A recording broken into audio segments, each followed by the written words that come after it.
競争優位性をなくなったりとか、輸出できなくなったりとか、中央銀行の外貨準備高ですね、少しずつなくなってきて、それを対応戦略、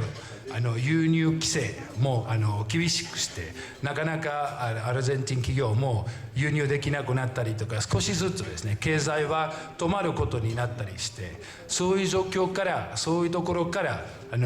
マクリ政権は始まったところでございます。ところでその対応戦略としては、早くですね状況を変えないといけないですね、経済を動かさないといけないというようなですね前提で、とりあえず外貨の問題を解決していこうと、それは時間がかかったりとかかからなかったりとか、とりあえず速いスピードで為替における規制緩和ですね、規制廃止ということで、現在はですね、アルゼンチンで為替としては自由交換システムになることになりですね、投資することは可能だし、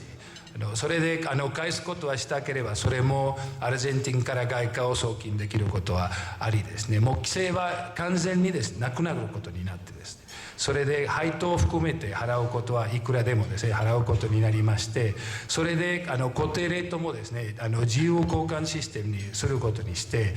それでマーケットでドルと外貨のレベルはマーケットで決めることにする方法で動くことにしまして、それはとりあえず最初に早めにですねそれを変更することにしたんですね。それで基礎的財政赤字の問題は確かに残ることである。それは早くですね解決しようとしても、もちろん政治的な問題もあり得るんで、支出ですね整理することに確かにあるんですけれども、急にですね支出はなくすことはできないので、とりあえず4年間で目標としては財政赤字をゼロ達成することにしようとしています。とやはり財政赤字を小さくなればなるほど、それで融資の方法としてもですね通貨の箱を使う必要はないので、それでインフレ率がだんだん低くなることであり、それで4年間の目標としては、とりあえずインフレ率の1桁のレベルを達成させていただこうとしています。とりあえず 2% と 6% の間ぐらいのレベルを達成させていただきます。それで中央銀行の政策としてはやっぱりインフレーションターゲティングで、それは方針として皆様為替レートの予想ですね、見通しも出すことができると思っております。とりあえず経済の状況としては問題はもちろん残っていると思っております。とりあえず、補助金ですね、ガス料金ですね、電気料金の補助金ですね、少しそれについての問題は皆さんは新聞で読んでくださっていると思っているんですけれども、その問題は残っているとしてもそれも解決方法ですね考えておるということでございまして、それで少しずつ経済は動くことになると思っておりまして、とりあえず今年のですね前半は GDP の成長率はマイナス 1%、1.1% になったのに、後半はプラスになることで、今年はゼロ少し上回ることレベルで終わるということで、来年からの成長性を期待しているというわけでございます。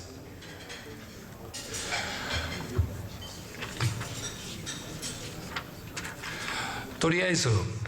アルゼンチンの政府としてはやっぱり民主主義は非常に大事にさせていただこうとしています。にもとどまらない共和主義の基礎、それは非常に大事なことにさせていただこうということなんですが、皆さんのご存知のように13年のポピュリズムで引き続きポピュリズムの政治システムをやっぱりなくすことにさせていただこうということで、我々としては民主主義と共和主義は大事にする国との付き合いは作ることにさせていただこうということで、日本との付き合い、日カ国間のですね、の付き合いとしてはいろんな面で非常にいろんなところで進歩しているというわけでございます。ところそれに関して、ですね、ミケティ大統領、今年5月にですね、公式訪問、日本への公式訪問することにして、それからですね、いろんな話が始まったわけでございます。とりあえずその一つですね、都市協定ですね、都市協定を日本政府とお話が進むことになり、できるだけ今年以内ですね、来年の頭頃にですね、締結させていただこうとしていますけれども、話は非常に進むことになっています。それ以外はですね、経済産業省とアルゼンチンの、生産省の間にはですね、2カ国間のアニチの貿易投資合意委員会ですね、作ることになり、先週の金曜日ですね、片瀬副大臣、ボノスアイレスまで来ていただきまして、初めての合意委員会を行うことになって、2カ国間のアジェンダも作ることにして、そのアジェンダを運営することになっております。なので、アルゼンチンとしては、国としての日本との付き合いは非常に戦略的な付き合いで考えておりまして、日本企業との付き合いも非常に強化させていただこうと思っております。アルゼンチンの経済の再編は進めば進むほど外国からのアルゼンチンへの直接投資の案件ですね、見えてきまして、とりあえず今の時点で180、200億ほどのですね、案件はもう発表されることになり、それで日本企業における案件も入っているというわけでございまして、トヨタ自動車にもとどまらない、日産自動車もプロジェクト、ピックアップトラックのプロジェクトを発表して実施も始まりました。ブリヂストンも新しいプロジェクトを発表することになり、それも進むことになっております。それで公共投資のプログラムは大きく考えております。とりあえず1000億ほどの公共投資のプログラムはとりあえずプログラムも出来上がりまして、それも進んでおりまして、前回、商工会議所とジェトロのインフラミッション、アルゼンチンへのインフラミッションに参加してきた企業さんですね、もう少し細かくしていると思うんですけれども、細かく分かっていると思うんですけれども、とりあえず1000億ドルですね、1000億ドル4年間で公共投資としては投資させていただこうとしています。それは年間でいうと250億ドルぐらいになってるんですが、それはサイズとしてはですね、 GDP の 5% ぐらいのレベルであり、GDP の5% ほどにですね、GDP ぐらいのごめんなさい、 GDP の 5% なんですけれども、ということでそれほどにですね、アルゼンチンの経済はとりあえず経済の要因ですね、いろいろあるというわけですけれども、うちの方からですね、完全にコントロールできる要因としてはやっぱり公共投資は一つになるということですが、それほどにですね、アルゼンチンの経済はこれから成長していくといいと思っておりますが、予想としてはそのミニマムは 4%、5% ぐらいですね、成長率発生してくるということを期待していたら間違わないと思いますけれども、とりあえずこの政府はアルゼンチンのシステムの場合は政権は4年間ということなんですけれども、続けたらプラスですね4年間ということで8年間でやはり2000億ドルのプログラムを考えております。この1000億ドルだけでですね、やっぱりアルゼンチンのインフラですね、完全にですね変えることになり、やっぱり8年続けたらですね、アルゼンチンのモダンな国になる見通しとしてなる目的でですね、こういう公共投資プログラムは短期と長期で考えておるというわけでございます。とりあえず私ですね、アルゼンチンの貿易投資機構にいますけれども、この投資機構作られたばっかりですね、マクリ政権考えた投資機構でございまして、とりあえずですね、投資の促進としてはうちは窓口の役割をやっておるというわけでございます。それで、新しい投資案件に関する、デューディリジェンスといわゆるですね、国のファウンダメンタルですね、規制関係のですね、経営環境のビジネス環境における規制、についてのデューディリジェンスですね。それ事業ごとでについてのデューディリジェンスと直接ですね案件もご紹介させていただこうと思ってます。とりあえず、直接投資決めた後で実施のあたりにもいろんな面でサポートさせていただきたい。窓口というような形で考えていただければいいと思っております。最後になりますけれども、アルゼンチンはどういうところどういう投資インベストメントオポチュニティがあるかとみんな聞かれると思うんですけれども、とりあえずインフラとエネルギー以外はですねオポチュニティは多い国だと思っております。もちろん資源が多い国で資源とつながってですね資源とつながる業界にいろいろ競争優位性があり得るというふうに思っていただいて、とりあえずうちはですね今年の9月に12日から15日にインベストメントフォーラムを行うことにして、そのインベストメントフォーラムまでにアルゼンチンの投資案件をなかなか揃えてですね世界中に紹介させていただきたい。アルゼンチンの、投資案件だけではないですね。アルゼンチンの経済としては新アルゼンチンですねの皆さんに世界中に紹介させていただきたいと思っております。ということでぜひですねうちの投資機構を手伝うところが多いと思います。いろんな面でいろんなところにサポートできると思います。私はこれからですね2ヶ月3ヶ月ほどにですねブラジルに来ること予定でございます。皆さんに直接会ってほしければですねもちろん教えてください。ジェトロさんとですねよくコーディネーションしておりまして、ぜひうちの方にも直接声かけても構わないんですけれども、ぜひ大変よろしくお願いいたします。今日は皆さんの時間いただいてありがとうございます。商工会議場に大変お世話になりましたんでありがとうございます。はい、ありがとうございました。Muito obrigado mais uma vez。本当にですね何かブラジル先を越されたんじゃないかなということを今お話を聞いて感じました。昨日ですね彼とですねじっくり話もしまして、ブラジルの歴史的な改革はみんな南部からやってきたと。そして南米の改革をね、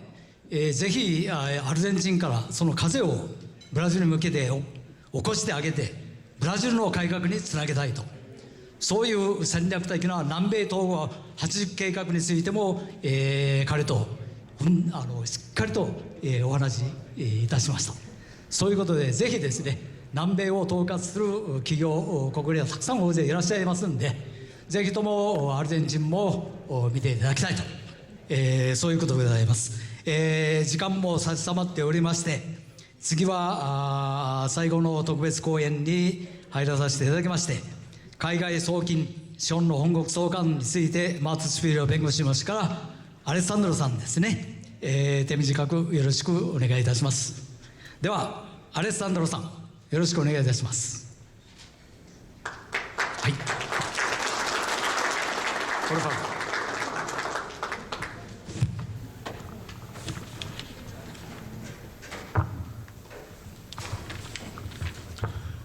Boa tarde a todos. Eu agradeço à Câmara pelo convite para falar sobre esse tema hoje. Começo me desculpando porque eu não sei falar japonês, gostaria muito, mas ainda não consegui aprender. E sem dúvida alguma nós temos hoje um tema, diria que talvez o tema mais polêmico no ambiente jurídico brasileiro atual. Meu desafio aqui é em apenas 10 minutos abordar com vocês os principais aspectos da Lei de Regularização e Repatriação de Recursos, especialmente porque essa não é uma tendência e uma necessidade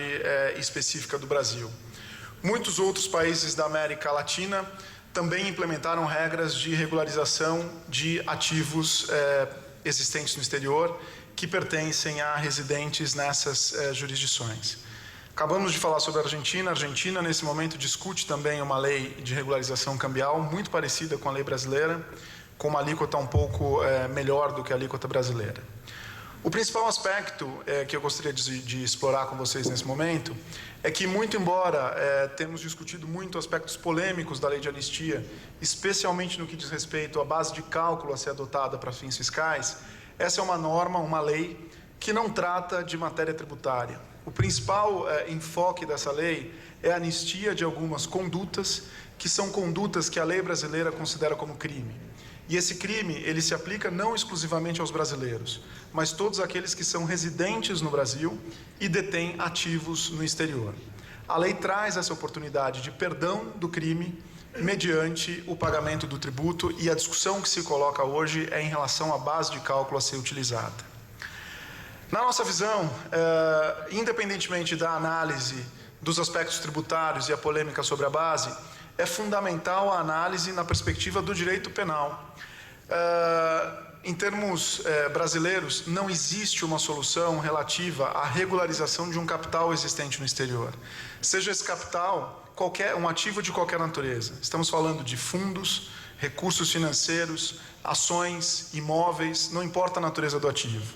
Um ativo detido por um residente no Brasil, sem a devida declaração da existência desse ativo para a Receita Federal Brasileira e para o Banco Central, configura o crime de evasão de divisas. Evadir divisas não é fazer com que o dinheiro saia do Brasil e chegue no exterior. Isso também é crime de evasão.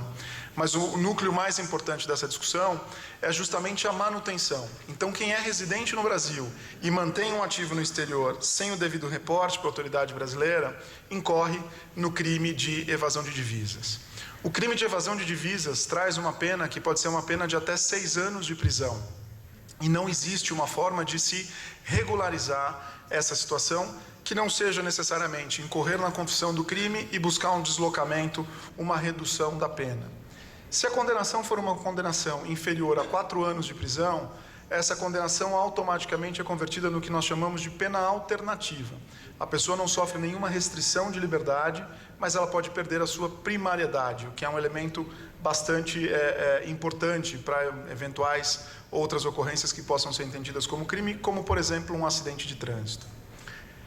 Esse crime de evasão de divisas, que não tem uma solução, só é passível de solução mediante a adoção da lei de anistia. É importante destacar também que, em âmbito internacional, até em função do próprio terrorismo, os mercados mundiais adotaram políticas muito severas de compartilhamento e troca de informações, algumas em âmbito automático, outras em âmbito sob demanda. É muito factível nós imaginarmos que, a partir de 2018, especialmente entre 2018 e 2020, o mundo não tem mais fronteiras no que diz respeito à informação. Então, será impossível, com exceção de pouquíssimas jurisdições, a manutenção de bens que não sejam declarados a todas as jurisdições do mundo. Essa é uma nova tendência mundial que deve ser observada. E, justamente em função desse cenário, a não declaração potencializa a ocorrência de um crime e a exposição penal, especialmente no que diz respeito ao Brasil, a partir de 2018. O Brasil hoje detém 32 tratados de troca de informações, nas quais a informação pode ser obtida a partir de solicitação da autoridade brasileira.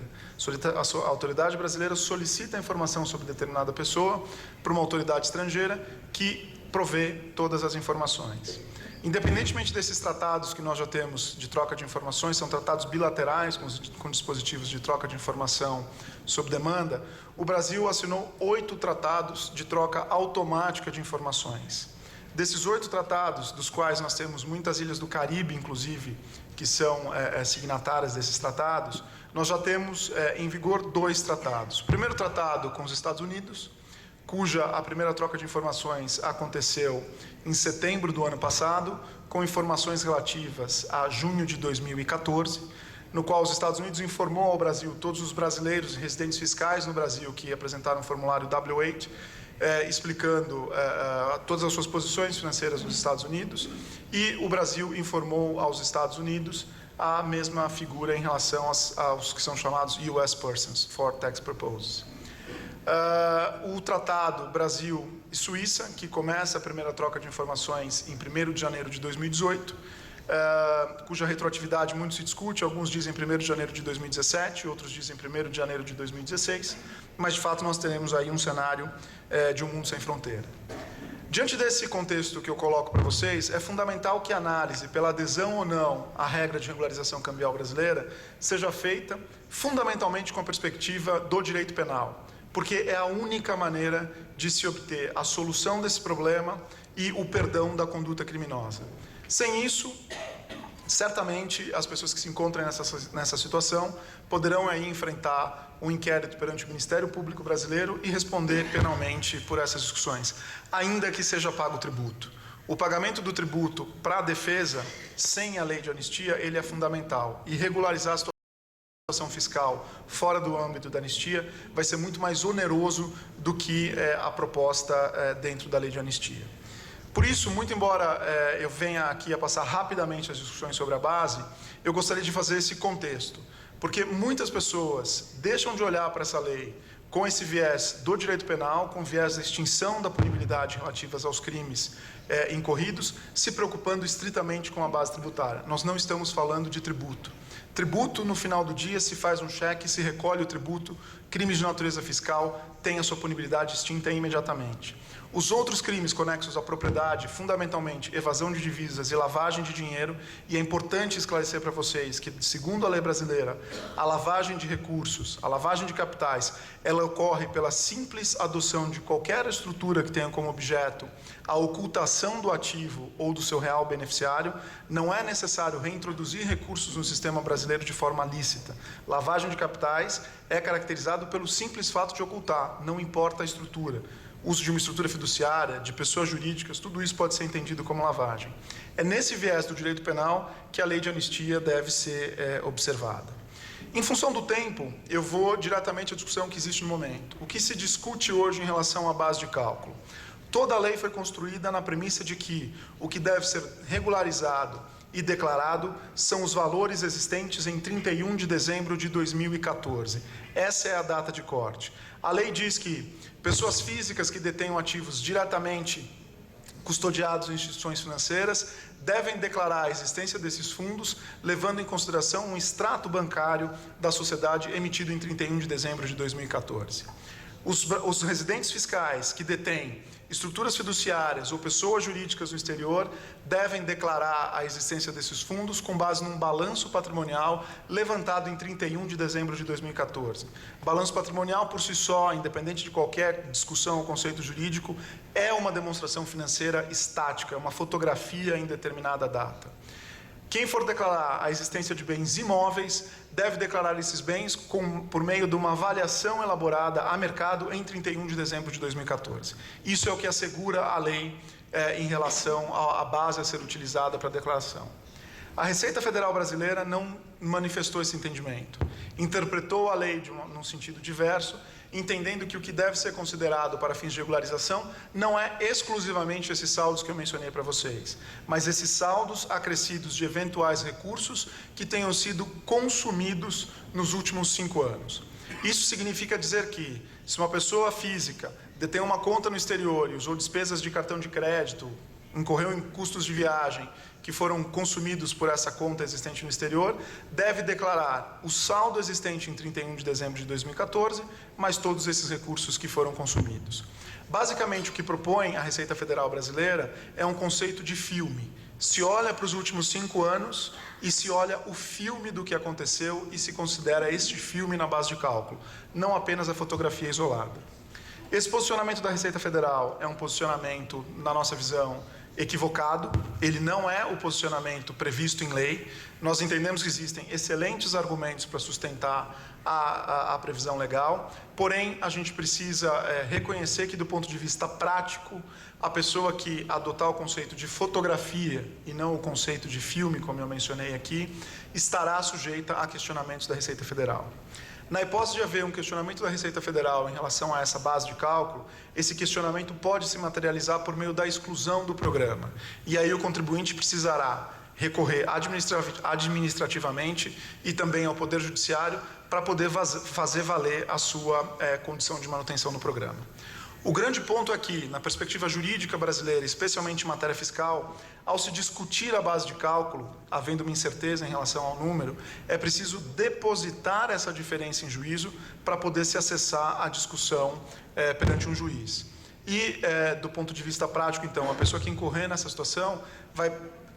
trocar algo que deveria ter uma punibilidade extinta automaticamente por uma discussão que vai demorar aí de 5 a 10 anos até ter uma decisão final.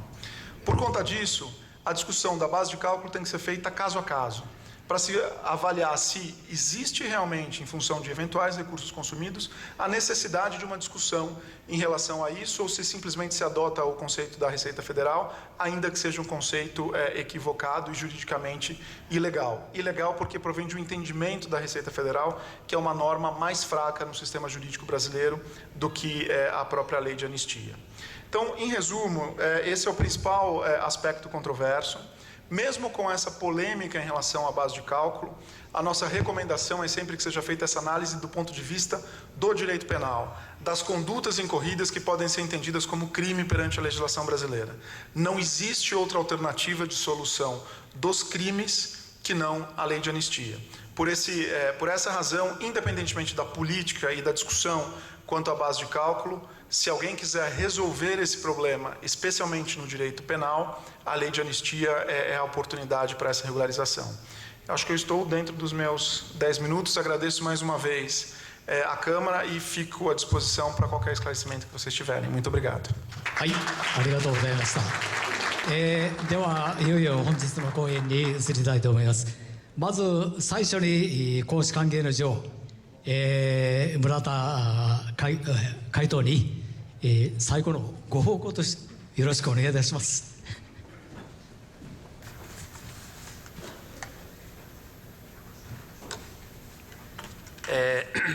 Ilustríssimos senhores José Cobori, professor de MBA do IBMEC, Rodolfo Villalba, vice-presidente executivo da Agência de Promoção de Investimento e Comércio da Argentina, e Takahiko Nakamae, cônsul-geral do Japão em São Paulo, senhoras e senhores.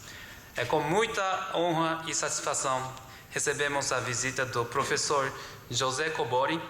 que nos brindará com uma palestra acerca do tema Fusões e Aquisições e Investimento no Brasil. Abrilhantando esse é o nosso tradicional almoço mensal de confraternização. Professor de Finanças nos programas de MBA do IBMEC, José Cobori é especialista